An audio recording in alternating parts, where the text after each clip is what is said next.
नमस्कार, मी सागर माने. तुमचं आज मी स्वागत करतो माझ्या पहिल्या पॉडकास्ट चॅनलमध्ये. आज आपल्यासोबत आपल्या कार्यक्रमात जोडलेले आहेत प्रवीण सर कोपरकर. हे आपल्या गणेश विद्यालय उजनी येथे मुख्याध्यापक आहेत. कृषी उत्पन्न बाजार समितीमध्ये ते स्वतः संचालक आहेत. त्यांचे 2-3 व्यवसाय आहेत. आपण त्याच्यावर जाणून घेऊ त्यांच्या जीवनाचा पूर्ण आढावा. सर नमस्कार. सर नमस्कार. सर, तुम्ही बघा आपल्या म्हणजे तुम्ही आता राजकारणामध्ये बी आहात, पुन्हा तुमच्या मागे व्यवसाय पण आहे, पूर्ण तुम्ही प्रत्येक क्षेत्रात तुम्ही कार्यरत आहात. तुम्ही एवढं कसं मॅनेज करता मला विचारायचं. पहिली गोष्ट तर कारण की तुम्ही तुम्हाला लहानपणापासून बघतो. आता आम्ही दोघं एकाच गावचे म्हणून आम्ही सर ती प्रश्न विचारतो पहिल्यांदा. ठीक आहे. सर्वप्रथम नमस्कार. आपण जो प्रश्न केलाय की असं वेगवेगळ्या क्षेत्रामध्ये तुम्ही सगळं कसं काय मॅनेज करता, तर यामागे म्हणजे जेव्हा वेगवेगळ्या व्यवसायामध्ये किंवा नोकरीमध्ये पदार्पण केलं त्यावेळेस थोड्या अडचणी आल्या, परंतु प्रत्येक ठिकाणी किती वेळ द्यायचा आणि कशा पद्धतीनं ते काम पूर्ण करायचं हे मग थोडं शिकण्यासाठी थोडा कालावधी गेला.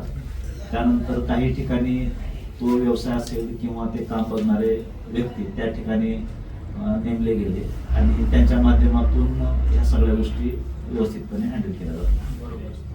सरचा प्रवास आजपासून नाही. सर गेले 40 वर्ष सर उजनीस गावासाठी झटत आहेत, अहोरात्र कष्ट करत आहेत.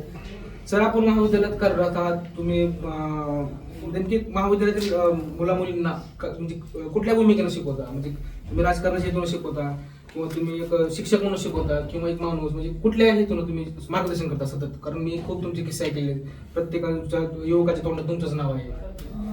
प्रश्न जरा विस्कळीत आहे, पण तुम्हाला ज्या ठिकाणी मी नोकरी करतो मुख्याध्यापक शाळेमध्ये त्या ठिकाणी म्हणजे राजकारण हा विषय नाही. त्या ठिकाणी जेव्हा शाळेची वेळ असते त्या शाळेच्या वेळेमध्ये त्या ठिकाणी मी एक मुख्याध्यापक म्हणून एक शिक्षक म्हणूनच त्या ठिकाणी काम करतो. त्या ठिकाणी कुठलाही राजकीय विषय त्या ठिकाणी आणला जात नाही. त्या ठिकाणी राजकीय कुठले धडे दिले जात नाही विद्यार्थ्यांना फक्त शिक्षण आणि त्यांच्यावरचे जे संस्कार आहेत त्याबद्दलच त्यांना त्या ठिकाणी शिकवलं जातं. आणि मुळात सर बद्दल सांगायचं म्हणलं तर सरचे आजोबा यशवंतराव कोपरकर हे उजनी गावचे सरपंच आणि त्यांचे चुलते सुभाष यशवंतराव कोपरकर हे सुद्धा उजनी गावचे सरपंच. अशा राजकीय काळातून सरचा वारसा आलेला आहे. सरचा संघर्ष खूप मोठा आहे. तुमच्या कॉलेजमधील एक रोमांचक किस्सा तुम्ही शेअर करू शकता का आमच्या प्रेक्षकांना?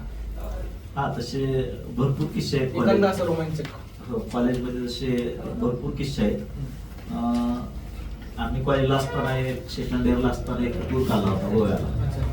तर तो टूर हा कॉलेजचा नव्हता, परंतु आमच्या मित्र कंपनीने सगळ्यांनी मिळून काढला.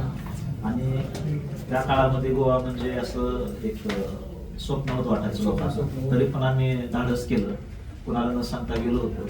परंतु त्या ठिकाणी ज्या काय मला अडचणी आल्या किंवा जे काय प्रॉब्लेम आले तर ते खूप रोमांचकारी होते. कारण काहीच माहिती नव्हतं कुठं राहायचं काय करायचं. आणि त्या काळामध्ये म्हणजे प्रवास करत असताना ते एक टेम्पो होता, मेटाडोर टेम्पो, त्याच्यात गेलो होतो आणि आम्ही काय माहिती नसल्यामुळे त्याच्यातच झोपायचं, कुठं तरी सकाळी आंघोळी करायच्या आणि अशा खूप अडचणी आल्या. तो एक प्रसंग थोडा रोमांचक. तुमचं शिक्षण कुठल्या कॉलेजला झालं? माझं शिक्षण दयानंद कॉलेज.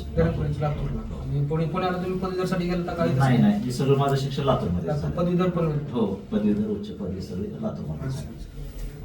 उजनी गावचे श्री गणेशनाथ महाराज मंदिरासाठी आपण विकास कामे आणणार होता. त्यासाठी आता पूर्वी आपल्या गणेशनाथ मंदिराचं सभागृह झाल्यानंतर पुढे प्रवेशद्वार आणि पाठीमागच्या बाजूला सगळं पडझड झालेली होती. त्यावेळेस मी गावातीलच आपले एक जाजू म्हणून आपले एक दाम्पत्य आहे जे बीडला राहतात, ते तिरुपतीला त्यांनी निधी देण्यासाठी जात होते, 11 लाखाचा निधी. त्यावेळेस मी त्यांना विनंती केली की तुम्ही तिरुपतीला देण्यापेक्षा आपल्या गावातल्याच जे ग्रामदैवत आहे त्या ठिकाणी तुम्ही निधी आपण द्यावा, कारण कुठलाही देव हे देव सगळे सारखेच आहेत.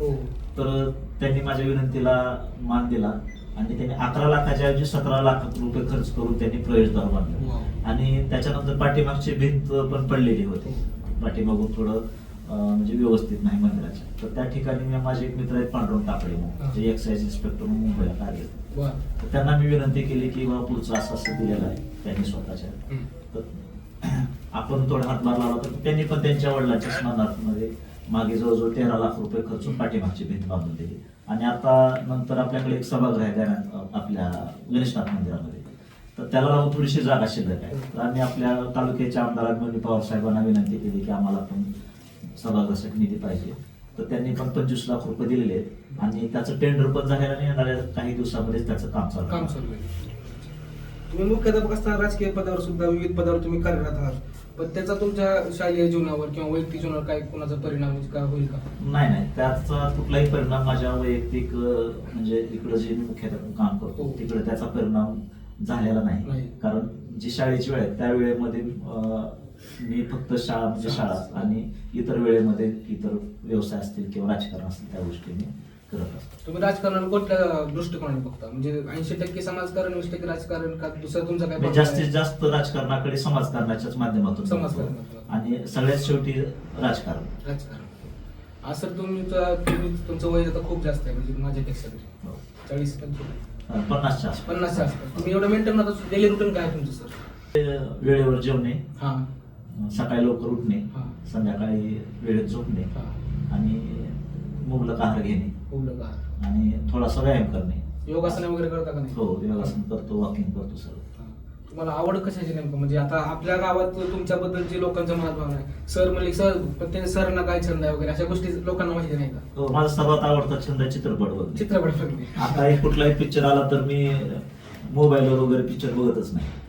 थिएटरला. थिएटरला माझा प्रत्येक महिन्यातून 1 किंवा 2 चित्रपट मी थिएटरला थिएटर. जाऊन बघतो. ते आवडतं टीव्हीवर जोपासतं. बिझी असला हा. तर मी कोणी सोबत आलं तर ठीक, नाही तर एकटा जाऊन पिक्चर बघतो. एवढी माझा खास हा. आवड आहे. क्रीडा क्षेत्रात काय तुमचं? हो, क्रीडा क्षेत्रात पण आपण आता बऱ्याच वेळा वेगवेगळे सामने वगैरे आयोजित केलेले आहेत. हा, तुमच्या त्या ठिकाणी बक्षीस पण वेगवेगळ्या कुस्तीला वगैरे किंवा क्रिकेटला आपण हा. बक्षीस वगैरे ठेवतो. हा. क्रीडा क्षेत्राची पण आवड आहे. गावातील लोकांचं म्हणणं होतं ग्राउंड नाही गावाला, सर पण मिळालं असतं. गावाला ग्राउंड नाही म्हणजे गावामध्ये जागेची अडचण आहे. जागेची अडचण. आता आपले मित्र शेतकऱ्यांना हो.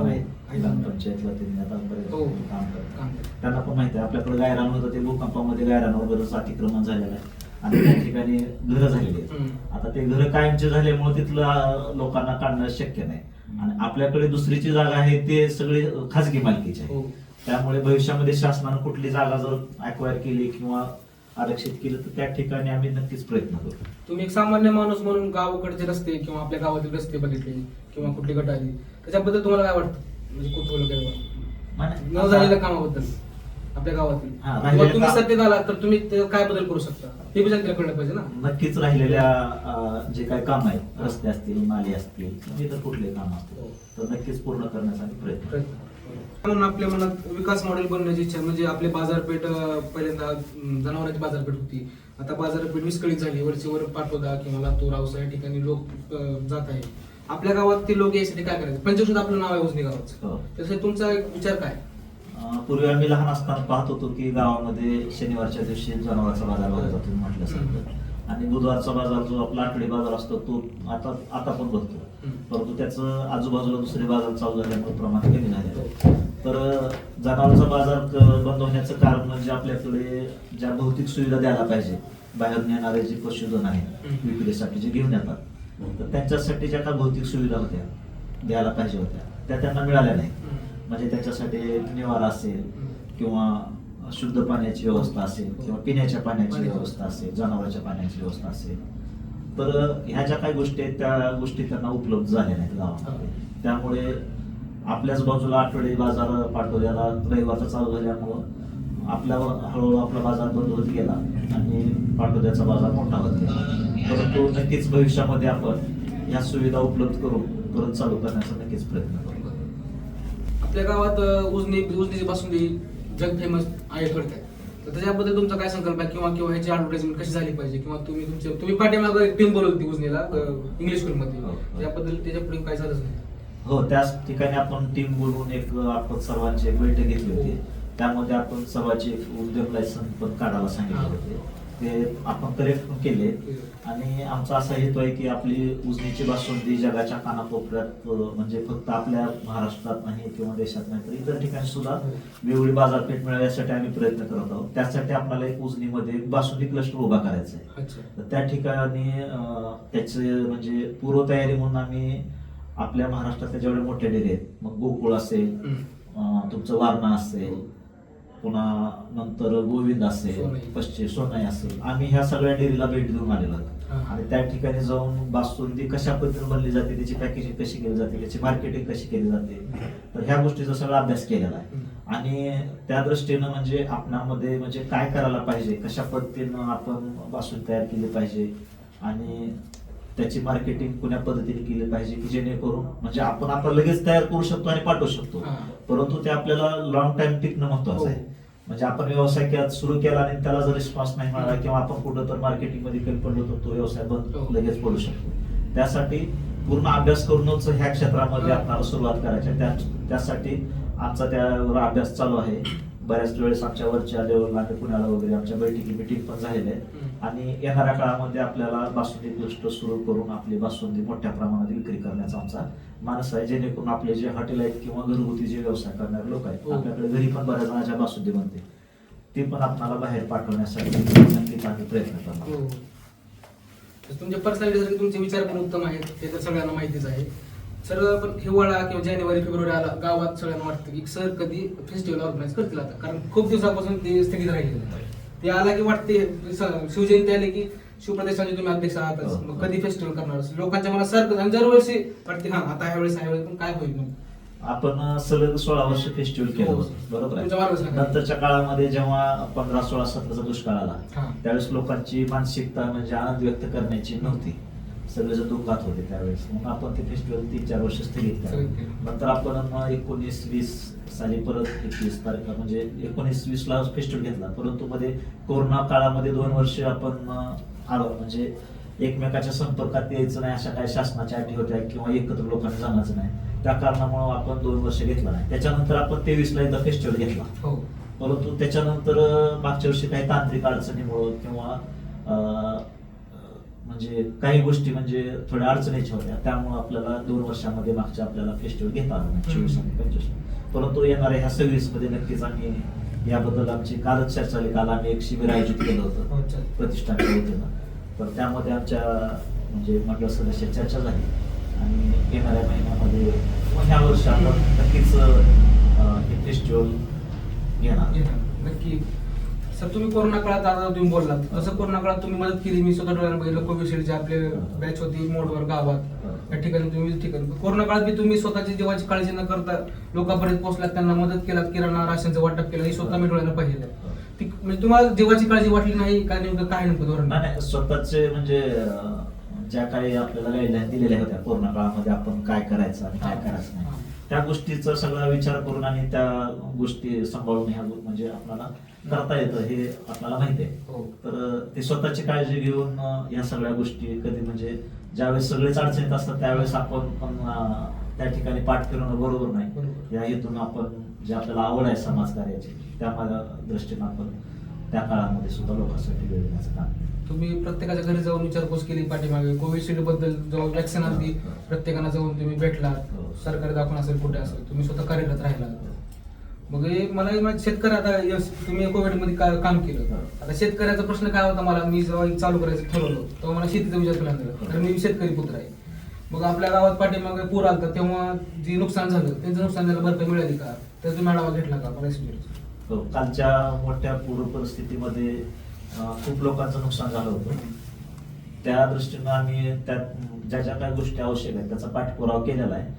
वेगवेगळ्या माध्यमातून सामाजिक संस्थेच्या माध्यमातून आपल्याकडे निधी म्हणून म्हणजे किट वाटप वगैरे अशा काही गोष्टी आल्या, तर त्या वाटप तर झाल्याच, परंतु शासनामध्ये जे काही नुकसानीची नोंद झाली आहे त्या नुकसानीला म्हणजे जे शासन मदत करणार आहे त्याचे एक आपल्या आमदार साहेबांनी आदरणीय पवार साहेबांनी आपल्या सांगितलं होतं की जेवढी शासनाची मदत तेवढी आम्ही पण देणार आहे. तर आपल्या गावामध्ये जे काही शासन दरबारी जे नुकसानीचे गेले त्यांना मदत मिळण्यासाठी आम्ही साहेबाच्या माध्यमातून मदत उपलब्ध करून दिलेली आहे. फक्त आता व्यापारी लोकांना मदत मिळायची राहिलेली आहे. तर ते व्यापारी लोकांच्या मदतीसाठी एक तांत्रिक अडचण येते की ज्यांचे दुकान असतील, व्यवसाय असतील, जे पाण्यामध्ये गेले तर त्यांना एक स्वतःचे मालकीचा पुरावा लागतो, जो की कोणाकडेच आपल्या चौकामध्ये 2-4 लोक सोडले तर कोणाकडे तो उपलब्ध नाही, कारण ते शासकीय जागेमध्ये सगळ्यांचे व्यवसाय. तर त्याला मार्ग काढण्याचं काम आमचं म्हणजे त्याच्यावरती चालू आहे. तर नक्कीच येणाऱ्या काळामध्ये वेळ होईल, परंतु नक्कीच त्यांना पण मदत मिळण्यासाठी आम्ही प्रयत्न करतो. जसं की तुम्ही आता बोललात की व्यवसायाबद्दल लोकांना, तर तरुण पिढीला तुम्ही काय संदेश देऊ शकता? व्यवसाय असेल, शिक्षण क्षेत्र असेल किंवा कुठले विविध काम असतील. तरुणांना एवढं सांगत की सध्याचा काळ हा इंटरनेट असेल किंवा आता तुम्ही AI टेक्नॉलॉजी असेल किंवा सोशल मीडियाचा काळ आहे. परंतु याचे जेवढे फायदे आहेत तेवढे ते नुकसान पण खूप आहे. तर जास्तीत जास्त चांगल्या गोष्टीचा आपण याच्यातून स्वीकार करावा सोशल मीडियाचा, हा. आणि व्यसनापासून तरुण पिढीनं दूर राहावं. हा. कारण काय होते सध्याच्या काळामध्ये बऱ्याच जणांना वेगवेगळ्या अडचणीमुळे कोणाचे लग्न होत नाहीत, कोणाला नोकऱ्या मिळत नाहीत, कोणाचे व्यवसाय चालत नाहीत, याच्यामध्ये थोडं नाराजी निर्माण होत आहे आणि कुठंतरी मनामध्ये न्यूनगंड तयार होऊन न कळत बरेच तरुण वर्ग आता व्यसनाकडे वळत आहे. म्हणजे काहीतरी धूम्रपान करणे किंवा मद्यप्राशन करणे अशा काही गोष्टी करतात. याच्यापासून दूर राहावं आणि शिक्षणाच्या माध्यमातून आपण नोकरीच एवढा म्हणजे विषय न घेता आपण वेगवेगळ्या व्यवसायाच्या माध्यमातून सुद्धा आपलं उपजीविका भागवू शकतो. तर जास्तीत जास्त लोकांनी व्यवसायाकडे वळावं अशी मी त्यांना माझं तरुण पिढीला. हो, तरुण पिढीला. सर तुम्ही आपल्या गावातील महिलांसाठी काही एखादा प्रोग्राम म्हणजे कार्यशाळा वगैरे काय बनवता? महिलांसाठी नाही, फेस्टिवलच्या माध्यमातून महिलांसाठी वेगवेगळे कार्यक्रम घेतलेले. हो. मधल्या काळामध्ये त्या बचत गटाचे पण आपण कार्यक्रम घेतलेले. हा. तर त्यांच्या आरोग्यविषयक सर पण आपण काही गोष्टी म्हणजे आपण हे केलेल्या आहेत. तर येणाऱ्या काळात पण आपल्याकडे काही गोष्टी आहेत त्या महिलांसाठी करायच्या आहेत. तुम्ही नेत्र तपासणी शिबिर वगैरे घेतात, तर किती जणांना फायदा मिळाला अशा गोष्टी? म्हणजे लोकांना कळलं तर लोक पुढे जास्त येतील. तो आता आपण पूर्वी एक महिना पण झाला हा. नाही, इथे राधानगरवर कॅम्प घेतला होता. अच्छा. त्यामध्ये 26 रुग्ण निघाले होते. त्यातले हा. 16 रुग्णाच्या आपण मोफत मोतीबिंदू शस्त्रक्रिया सोलापूरला जाऊन करून आणलेले. म्हणजे ऑपरेशन त्यांचं करून आणलं आपण. हो हो, त्यांना तेवढा कसला लोकांना- 1 रुपया त्यांना खर्च नाही, फक्त राशन कार्ड आणि येण्या-जाण्याचा खर्च नाही. येण्या जाण्याचा खर्च नाही किंवा राहण्याचा खर्च नाही काहीच किंवा नाही. ऑपरेशन नाही, चष्म्याचा नाही. इथून घेऊन जाणे, हम्म. तिथं ऑपरेशन करणे, तिथलं जेवण, सकाळचा नाश्ता, जेवण, ऑपरेशन, त्यांचा काळा चष्मा आणि आणून घरापर्यंत सोडणं, ह्या सगळ्या गोष्टी मोफत आहेत. आणि कालच्या शिबिरामध्ये पण 34 रुग्ण आपल्याला मोतीबिंदूचे आढळलेले आहेत. हम्म. आणि त्यांना पण येणार 31 तारखेला आम्ही सोलापूरला घेऊन जाऊ. दोनदा कार्यक्रम झाले तुमच्या नेत्र शिबिराचे? हा, 2दा. एक राधानगर आणि एक उजनी गाव. हो. अच्छा. मग याचा फायदा जो लोकांना झालेला हो, आहे. झाला. एवढं तुम्ही दिवसभरात बिझी असताना घरी टाइम कसं देता? म्हणजे आपला गरज परपंच पण आहे ना आहे, आपल्याला. आहे. हा, त्यासाठी आता घरच्यांना पण सवय लागलेली आहे. एकदा घराच्या बाहेर पडले की घरी कधी येतील त्यांना पण माहिती ते गॅरंटी नाही. हा, पण ज्या काही गोष्टी आपण बाहेर करू शकतो, पण एवढं मॅनेज कसं करता मला विचारायचं? एकापेक्षा जास्त गोष्टी जर हा. करायच्या असतील तर आपल्याला घरच्यांचा सपोर्ट खूप महत्वाचा महत्वाचा. आहे. हा. तर त्यासाठी माझ्या पाठीमाग म्हणजे नक्कीच त्यांचा पाठिंबा असतो, हो. घरच्यांचा, आई वडिलांचा असतो, माझ्या पत्नीचा असतो, मुलाबाळांचा असतो. त्यामुळे ह्या गोष्टी सगळ्या मॅनेज होतात. मुळात प्रश्न एक गणेश विद्यालयाचा की आपल्या गणेश विद्यालय जरा पडझड झाली, त्याचं काम कधी चालू होणार ते? गणेश विद्यालयाचं भूकंपामध्ये म्हणजे 1993 जो मोठा भूकंप हा. झाला त्यावेळेस आपल्या शाळेची बरीच पडझड झाली. परंतु नंतरच्या काळामध्ये म्हणजे आम्ही 2001ला नोकरीला त्या ठिकाणी गणेश विद्यालयामध्ये रुजू झालो. तर त्याच्यानंतर 3-4 साली त्याची बऱ्यापैकी थोडी डागडुजी त्या इमारतीची करण्यात आली. नंतरच्या काळामध्ये मागच्या 4 वर्षापूर्वी पण करण्यात आली. परंतु आपल्याकडे तोच प्रश्न आहे परत जागेचा. हा. जागा उपलब्ध नसल्यामुळे आपल्याला नवीन इमारतीसाठी अडचण येत आहे. मग? परंतु माझा असा मानस आहे की आहे त्या जागेमध्ये भविष्यामध्ये जे काही आपल्या गावातील माझे विद्यार्थी होऊन गेलेत हो, शाळेमध्ये, हो. काही क्लासवरून अधिकाऱ्यापर्यंत गेलेले आहेत, काही डॉक्टर्स आहेत, इंजिनियर्स आहेत आणि सगळ्यांची आपल्या शाळेबद्दलची खूप आपुलकी आहे. हो. आता त्यांचे गेट टुगेदरचे कार्यक्रम वगैरे होत आहेत. सगळेजण म्हणतायत की तुम्ही आम्हाला शाळेबद्दल काही सांगा, आम्ही करायला तयार आहे. तर भविष्यामध्ये या सर्वांच्या सहकार्याने आपल्याला त्याच ठिकाणी नवीन एखादी इमारत चांगल्या पद्धतीची उभा करण्याचा एक मानस आहे. आता गेट टुगेदरचं बोलला तसं गेट टुगेदर म्हणजे आता ते मोठे झाले लागले तुमच्या, जेव्हा ते लहान होते तुमच्या जवळ शिकले 2001 पासून तुम्ही रुजात, त्यानंतरची बॅच झाल्या ते समोर आल्यावर किंवा त्यांनी शिकलेलं तुम्हाला असं कसं वाटतं विद्यार्थ्याकडे बघून? तुम्ही एखादा क्लास 1 असेल ती समजा माझा विद्यार्थी असा होता, असं झाला, म्हणजे डोक्यात काय थॉट आहे तुमच्या? आता हे जेव्हा गेट टुगेदर होतात तेव्हा आपल्याला लक्षात नसतं की कोणती बॅच निघून गेली आणि ते आता सध्या काय हा, काय करतात. करतात? तर जेव्हा ते समोर येतात तेव्हा ते सांगतात की ते अनुभव सांगतात. हो, हो. त्यावेळेस सांगतात की मी या ठिकाणी काम करतो, मी हा. ह्या पदावर आहे. आता आपल्यातले बरेच माहिती नव्हतं, परंतु बरेच आपल्याकडले माझे विद्यार्थी आहेत आपल्या शाळेतले, ते व्यवसायात आहेत. त्यांच्याकडे 100-100, 200 लोकांचा स्टाफ आहे खाली, बरोबर. त्यांच्याकडे कर्मचारी आहेत. अच्छा. तर एवढे पण म्हणजे आपल्या शाळेतून शिकून गेलेले चांगले उद्योगपती पण बनलेले आहेत, हो. कारखानदार बनलेले आहेत हो. आणि वेगवेगळ्या पदावर पण काम करतात. तर त्यांना सगळ्यांना पाहिल्यानंतर खूपच आनंद होतो आणि नक्कीच त्याच्यामुळं समाधान मिळतं. हो. जसं जागेचा प्रश्न बोलला तसं मुलांना खेळायला मैदान पण नाही, तसं पाणी आलं की मग मैदानी खेळ बंद होतात. हो, हो. त्याच्यावर मग काय कुठं निकष निघणार काय या गोष्टी वगैरे? याची आता हे एक आपल्याला एक तांत्रिक अडचण आहे. त्यामुळे हा विषय जोपर्यंत आपल्याला नवीन जागा स्थलांतर करण्यासाठी किंवा संस्थेकडून विकत घेतली जात नाही, तर विकत जर जागा घेतली गेली भविष्यामध्ये 1-2 एकरचा जो परिसर मिळाला त्या ठिकाणी आपल्याला मैदान आणि शाळा होऊ शकते.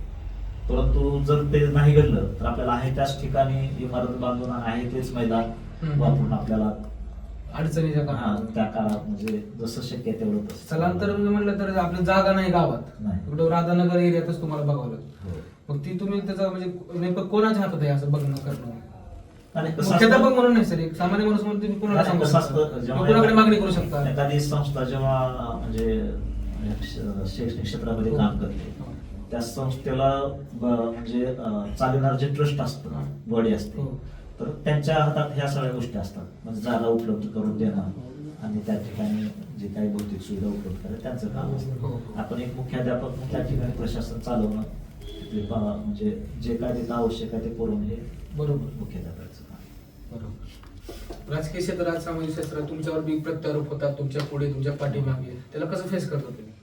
नाही, कसं असतं, राजकारणामध्ये काम करायचं असेल तर बऱ्याच गोष्टी नजरअंदाज कराव्या लागतात. एका कानाने ऐकायचं आणि दुसऱ्या कानाने सोडून द्यायच्या.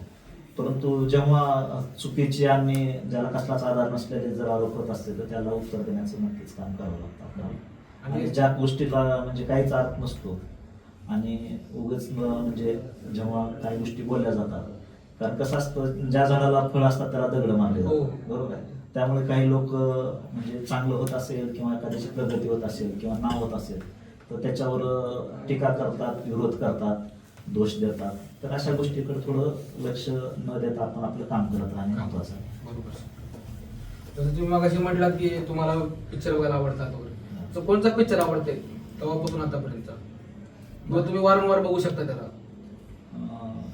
एक तर म्हणजे ज्याच्यातून एक सामाजिक संदेश चांगला जाणारे जे चित्रपट असतील तर ते चित्रपट मी आवर्जून पाहतो.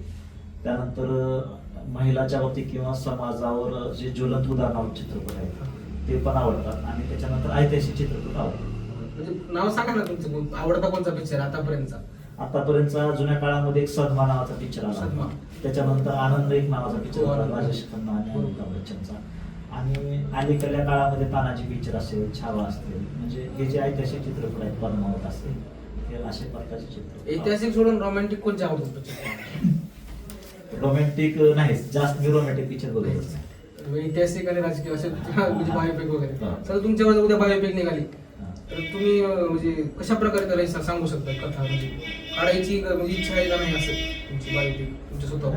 बायोपिक काढणे एवढा मी काही मोठा नाही. एक सांगा ना तुम्ही. काढलं तरी हा. नक्कीच जे काय माझ्या आयुष्यात घडलेलं आहे त्या नक्कीच गोष्टी तयार. शेअर करतो. गाणं तुमचं आवडतं सर? आने वाला तो जाने वाला है. 2 लाईन झाले असतात तर सर. नाही, ते मला गाणं नाही. प्रेक्षकांना आनंद झाला असं तेवढंच. नाही येत नाही. ठीक आहे, चालतंय सर. तर ही होती आपली आजची पहिली मुलाखत. आज यांच्यासोबत आपण गप्पा मारून आपल्याला आनंद झाला. तर असंच नवीन नवीन व्हिडिओ पाहण्यासाठी लाईक, फॉलो, शेअर, कमेंट करा. आणि पुढच्या कुठला व्यक्ती ह्या आपल्या सीटवर पाहिजे हे बी मला कमेंट करून नक्की सांगा. धन्यवाद. सागरने जो हा पॉडकास्टचा नवीन जो उपक्रम चालू केलेला आहे त्या उपक्रमाला माझ्याकडून खूप खूप शुभेच्छा. अत्यंत चांगला निर्णय घेतलेला आहे आणि धाडसी निर्णय आहे.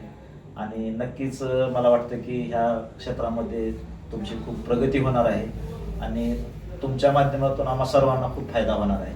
आणि या तुमच्या पॉडकास्टला माझ्या खूप खूप शुभेच्छा.